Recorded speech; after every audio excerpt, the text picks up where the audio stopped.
Hello, my dear students. Welcome you all to our family of BioGoogle.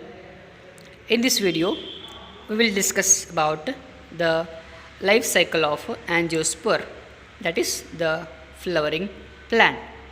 Okay, so whatever the chat you can see now is prepared by your friend Shruti G.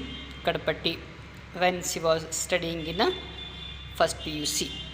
Okay, so here this chat we have discussed in plant kingdom when we were studying about the plant kingdom in first PUC, that is third chapter. Okay, when we say the word angiosperm or a flowering plant, these are the first plants to produce flowers. These are the first plants to produce flowers. The flower that contain four different whorls like calyx, corolla, androecium and gynoecium.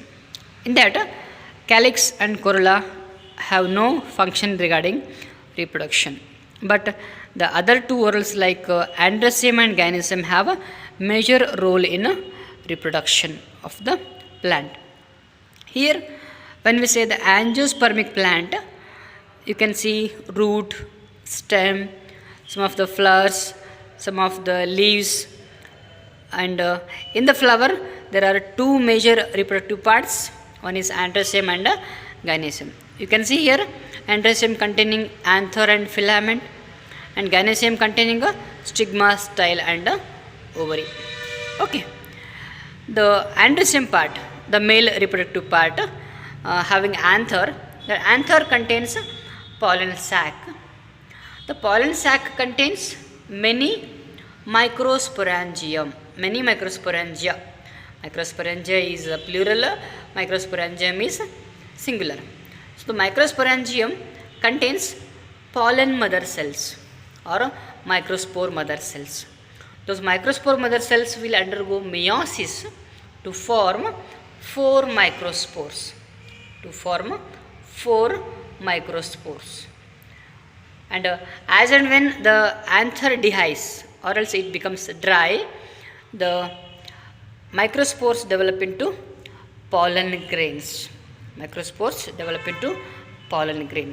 So here we can see the structure of pollen grain containing two layers, outer exine, inner intine, and it also contains two nuclei, the larger vegetative nucleus, smaller generative nucleus. So this is the male gametophyte or pollen grain. Means male gametophyte means the pollen grain releases two male gametes.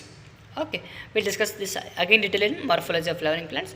Now coming to the female reproductive part, it contains stigma, style and ovary. Here the ovary contains the megaspore mother cells. Inside the ovary there is a nucellus. The nucellus contains megaspore mother cells. The megaspore mother cells undergo meiosis to form megaspores. That megaspore undergo mitotic division. One more thing you should remember, when the megaspore mother cell forms four megaspores, among the four only one will be functional. Among the four megaspores, only one megaspore will be functional, other three will get degenerated. So here one megaspore develops into the embryo sac. Whatever the part here towards the arrow mark is embryo sac. Embryo sac containing three antipodals towards the upper side, three egg apparatus means one egg cell, two synergids and two polar nuclei at the center. It is called embryo sac. Okay, so this is called female gametophyte. Remember guys, pollen grain is male gametophyte, embryo sac is female gametophyte. It means pollen grain produces male gametes, embryo sac produces, it has female gametes, that is egg. Okay, so when there is a pollination, for example, here you can see the stigma, style, ovary.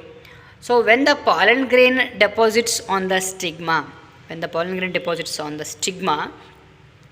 pollen grain slowly germinates. You can see the male gametophyte and gametes traveling through the pollen tube.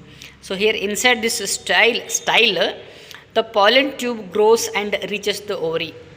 So along this pollen tube, the two male gametes will be carried to the egg cell. Two male gametes are carried to the embryo sac. Okay, so out of the two male gametes, one male gamete combines with the egg.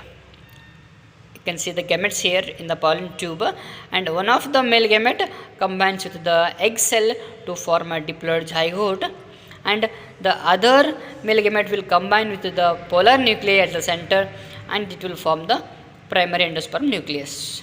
Okay, here the zygote undergoes many mitotic divisions. Zygote undergoes many mitotic divisions to form embryo. Embryo with endosperm will form the seed. Embryo and the endosperm will form the seed. So again, when the seed germinates, again the sporophyte generation starts. That is the plant again grows. Like that, the angiosperm life cycle will be continued like that. So today I just thought to revise you towards the charts whatever we prepared in our biology lab. So hope you can understand with the help of this video. Again, if you have any more doubts, please add a comment over the comment section. Okay, again I am telling you, this chart is prepared by your classmates Shruti G Kadapatti. Okay, now she is in second PUC, I think so. So again, life cycle of angiosperm, the flowering plants. Alright, so one more thing, if you are visiting our channel for the first time, please subscribe to our channel, and if you are already subscribed, please save this video with your friends and like the video, and if you have any more comments, doubts, add them in the comment section. Till then, keep learning. Once again, Happy New Year. Thank you.